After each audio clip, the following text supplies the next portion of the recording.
Hello, ನಮಸ್ಕಾರ ವೀಕ್ಷಕರೇ. ಜ್ಞಾನ ಸಂಪತ್ತು ಚಾನಲ್ಗೆ ಸ್ವಾಗತ. ನಿಮ್ಮ ಸೂಕ್ತ ಪ್ರಜ್ಞೆಯ ಶಕ್ತಿ ಹೆಚ್ಚಿಸಬೇಕಾ? ಈ ಶಕ್ತಿಯನ್ನು ಬಳಸಿ ನಿಮ್ಮ ಗುರಿಯನ್ನು ಬೇಗ ತಲುಪಬೇಕಾ? ಹಾಗಾದರೆ ಈ ವಿಡಿಯೋದಲ್ಲಿ ಸಬ್ಕಾನ್ಷಿಯಸ್ ಮೈಂಡ್ ಪವರ್ ಹೆಚ್ಚಿಸುವ ಕೆಲವು ವಿಧಾನಗಳನ್ನು ತಿಳಿದುಕೊಳ್ಳೋಣ ಬನ್ನಿ. ನನ್ನ ಹಿಂದಿನ ವಿಡಿಯೋದಲ್ಲಿ ಸಬ್ಕಾನ್ಷಿಯಸ್ ಮೈಂಡ್ ಎಂದರೇನು, ಅದು ಹೇಗೆ ಕೆಲಸ ಮಾಡುತ್ತದೆ ಎಂದು ತಿಳಿದುಕೊಂಡಿದ್ದೇವೆ. ಬೆಳಗಿನ 1 ಗಂಟೆಯನ್ನು ನಿಮ್ಮ ಸಂಪೂರ್ಣ ಆರೋಗ್ಯ ಗುರಿ ಸಾಧನೆಗೆ ಎತ್ತಿಡಿ. Number 1, affirmations. ನಿಮ್ಮ ಸಬ್ಕಾನ್ಷಿಯಸ್ ಮೈಂಡ್ ಪವರ್ ಹೆಚ್ಚಿಸೋಕೆ ಬೆಳಗಿನ ಕೆಲವು ಪಾಸಿಟಿವ್ ಅಫರ್ಮೇಷನ್ಸ್ ತುಂಬ ಅವಶ್ಯಕ. ಬೆಳಗ್ಗೆ ಎದ್ದ ತಕ್ಷಣ ಒಂದೆಡೆ ಶಾಂತವಾಗಿ ಕುಳಿತುಕೊಂಡು ದೀರ್ಘವಾಗಿ ಉಸಿರನ್ನು ಮೂಗಿನ ಸಹಾಯದಿಂದ ತೆಗೆದುಕೊಂಡು ನಿಧಾನವಾಗಿ ಬಾಯಿಯಿಂದ ಹೊರಬಿಡಿ. ಹೀಗೆ 3 ಸಲ ಉಸಿರನ್ನು ಇನ್ಹೇಲ್ ಮತ್ತು ಎಕ್ಸೇಲ್ ಮಾಡಿ. ನಿಮ್ಮ ಗಮನ ಉಸಿರಿನ ಮೇಲೆ ಬರುತ್ತದೆ.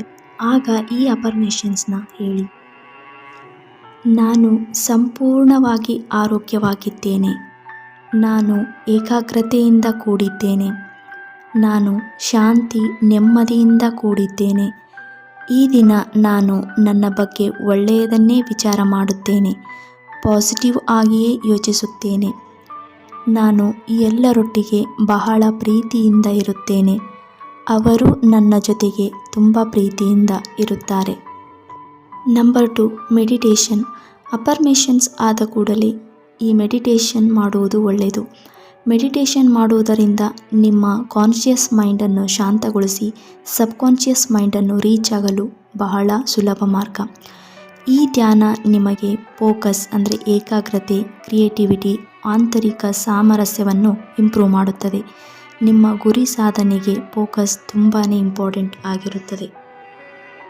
Number 3, visualisation.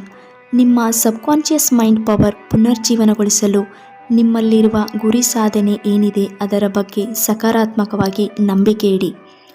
ನೀವು ನಿಮ್ಮ ಜೀವನದಲ್ಲಿ ಸಕ್ಸಸ್ ಆಗಿರುವ ಲೈಫ್ ಸ್ಟೈಲ್ನ ಕೆಲವು ಚಿತ್ರಗಳನ್ನು ವಿಜುವಲೈಸ್ ಮಾಡಿ. ಪದೇ ಪದೇ ನಿಮ್ಮ ಇಮ್ಯಾಜಿನೇಷನ್ ಮಾಡ್ತಾ ಇರಿ. ಸಬ್ಕಾನ್ಷಿಯಸ್ ಮೈಂಡ್ ತನ್ನ ಭಾಗವಾಗಿ ನಂಬಿಬಿಡುತ್ತದೆ ಮತ್ತು ಗುರಿಯನ್ನು ಬೇಗ ತಲುಪಲು ಸಹಾಯ ಮಾಡುತ್ತದೆ ಮತ್ತು ಪ್ರಚೋದನೆ ಮಾಡುತ್ತದೆ. ನಂಬರ್ 4, ಕೃತಜ್ಞತೆಯನ್ನು ವ್ಯಕ್ತಪಡಿಸಿ. ನೀವು ಮೊದಲು ಬ್ರಹ್ಮಾಂಡಕ್ಕೆ ಗ್ರ್ಯಾಟಿಟ್ಯೂಡನ್ನು ತಿಳಿಸಿ. ನಿಮ್ಮ ತಂದೆ ತಾಯಿಗೆ ನೀವು ಕೃತಜ್ಞತೆಯನ್ನು ತಿಳಿಸಿ. ಮತ್ತು ನಿಮ್ಮ ಸ್ನೇಹಿತರಿಗೆ, ಸಂಬಂಧಿಕರಿಗೆ ನೀವು ಕೃತಜ್ಞತೆಯನ್ನು ತಿಳಿಸಿ.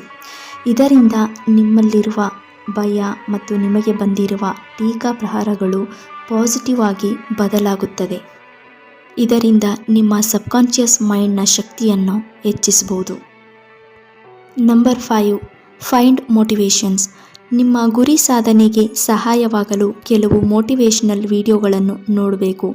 ಪಾಸಿಟಿವ್ ಪೀಪಲ್ ಅವರ ಪ್ರೇರಕ ವಿಡಿಯೋಗಳನ್ನು ನೋಡಿ, ಸಾಧನೆ ಮಾಡಿದ ವ್ಯಕ್ತಿಗಳ ವಿಡಿಯೋಗಳನ್ನು ನೋಡಿ ಮತ್ತು ಶಕ್ತಿ ತುಂಬುವ ಹಾಡುಗಳನ್ನು ಕೇಳಿ. ಇದು ನಿಮ್ಮ ಗುರಿಯ ಮೇಲೆ ಕೆಲಸ ಮಾಡಲು ಪ್ರಾರಂಭ ಮಾಡುತ್ತದೆ. ನಂಬರ್ 6, ನಿಮ್ಮ ಸಬ್ಕಾನ್ಷಿಯಸ್ ಮೈಂಡ್ ಜೊತೆ ಕಮ್ಯುನಿಕೇಟ್ ಮಾಡ್ತಾ ಇರಿ. ನಿಮ್ಮ ಸಬ್ಕಾನ್ಷಿಯಸ್ ಮೈಂಡ್ ಜೊತೆ ಭಾವನೆಗಳ ಮೂಲಕ, ಪ್ರಶ್ನೆಗಳನ್ನು ಉತ್ತರಿಸುವ ಮೂಲಕ ಕಮ್ಯುನಿಕೇಟ್ ಮಾಡ್ತಾ ಇರಿ. Number 7, journal. ನಿಮ್ಮ ಆಲೋಚನೆಗಳ ಬಗ್ಗೆ, ಫೀಲಿಂಗ್ಸ್, ಥಾಟ್ಸ್, ಆಸೆ ಆಕಾಂಕ್ಷೆಗಳ ಬಗ್ಗೆ, ನಿಮ್ಮ ಗುರಿಗಳ ಬಗ್ಗೆ ಒಂದು ನೋಟ್ಬುಕ್ನಲ್ಲಿ ಬರೆಯುವುದನ್ನು ರೂಢಿ ಮಾಡಿಕೊಳ್ಳಿ. ಇದರಿಂದ ನಿಮಗೆ ಒಂದು ಕ್ಲಾರಿಟಿ ಸಿಗುತ್ತದೆ. ಇದರಿಂದ ನಿಮ್ಮ ಬಗ್ಗೆ ನೀವು ಒಂದು ಐಡೆಂಟಿಟಿ ಮಾಡಿಕೊಳ್ಳಬಹುದು. ನೀವು ಎಲ್ಲಿ ವೀಕ್ ಆಗಿದ್ದೀರಾ, ಯಾವ ನೆಗೆಟಿವ್ ಆಲೋಚನೆಗಳು ನಿಮ್ಮನ್ನು ತಡೆಯುತ್ತವೆ ಎಂದು ತಿಳಿದುಕೊಳ್ಳಬಹುದು.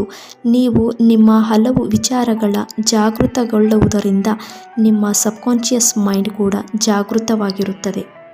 ನೀವು ನಿಮ್ಮ ಜೀವನದಲ್ಲಿ ಯಾವ ರೀತಿ ಬದಲಾವಣೆ ಬಯಸುತ್ತೀರೋ ಅನ್ನುವುದನ್ನು ಬರೆಯುವುದರಿಂದ ನಿಮ್ಮ ಸಬ್ಕಾನ್ಷಿಯಸ್ ಮೈಂಡ್ ಅದನ್ನು ಸ್ಟ್ರಾಂಗ್ ಆಗಿ ಫೀಡ್ಬ್ಯಾಕ್ ರೀತಿಯಲ್ಲಿ ತೆಗೆದುಕೊಳ್ಳುತ್ತದೆ. ಆ ಬದಲಾವಣೆ ನಿಮ್ಮ ಜೀವನದಲ್ಲಿ ಆಗುವಂತೆ ಹಲವು ರೀತಿಯಲ್ಲಿ ನಿಮಗೆ ಪ್ರಚೋದನೆ ಮತ್ತು ಪ್ರೋತ್ಸಾಹ ನೀಡುತ್ತದೆ. ವಿಡಿಯೋ ಇಷ್ಟ ಆದರೆ ಲೈಕ್ ಮಾಡಿ, ಶೇರ್ ಮಾಡಿ ಹಾಗೂ ಸಬ್ಸ್ಕ್ರೈಬ್ ಮಾಡಿ. ಇನ್ನಷ್ಟು ಒಳ್ಳೆಯ ಮಾಹಿತಿಯೊಂದಿಗೆ ಮುಂದಿನ ವಿಡಿಯೋದಲ್ಲಿ ಸಿಗೋಣ. ಧನ್ಯವಾದಗಳು.